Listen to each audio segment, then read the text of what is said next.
Hi friends, welcome to a brand new vlog of Judo's Dhamaka. This is your host and host Judo. So the Indian team, they have reached the semi-finals, and this was a kind of quarterfinals that was played in my hometown at Eden Gardens.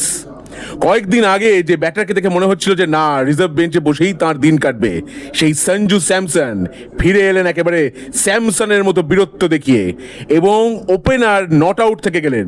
সব ব্যাটাররা out হয়ে গেলেও তিনি কিন্তু out হননি।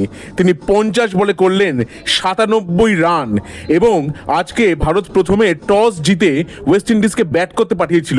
শুরুতে বোলিংটা ভালোই করছিল, তারপর দিকে ভারত খুবই লুজ বোলিং করেছে, যার জন্য ওয়েস্ট ইন্ডিজ প্রায় 200-র কাছাকাছি রান তুলেছে। বোলিং ডিপার্টমেন্টটা কিন্তু খুব সিরিয়াসলি নেওয়া উচিত ভারতের, হ্যাঁ, কারণ বারবার তো সঞ্জু স্যামসন এসে উদ্ধার করবেন না।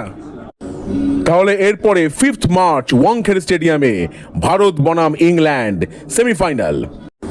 আর আজ প্লেয়ার অফ দ্য ম্যাচ হয়েছেন সঞ্জু স্যামসন। টেক আ বাউ স্যামসন। ওয়েস্ট ইন্ডিজ ব্যাট করতে নেমে যে 195 রান করেছে, তাতে জেসন হোল্ডার 37 রান করেছেন, পাওয়েল 34 করেছেন, চেস করেছেন 40, শাই হোপ ক্যাপ্টেন তিনি করেছেন 32 রান। কিন্তু ওয়েস্ট ইন্ডিজ যথেষ্ট ভালো খেলেছে। জবাবে ভারত ব্যাট করতে নেমে অভিষেক শর্মা শুরুটা ভালো করলেও সেই 11 বলে 10 রানে তিনি আউট হলেন। ঈশান কিষান 6 বলে 10 রান করলেন।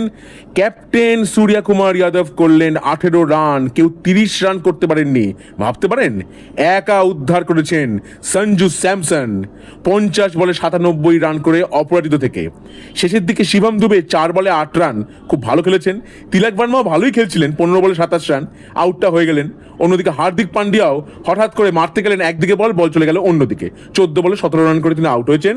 কিন্তু এই সব মিস্টেকগুলো পরের ম্যাচে ইংল্যান্ডের বিরুদ্ধে শুধরে নেবে বলেই আমার বিশ্বাস, কারণ ভারত আবার চ্যাম্পিয়ন হবে বলে আমি তো মনে করি। আপনি কি মনে করেন? হ্যাঁ, কমেন্ট করে জানান আমাকে।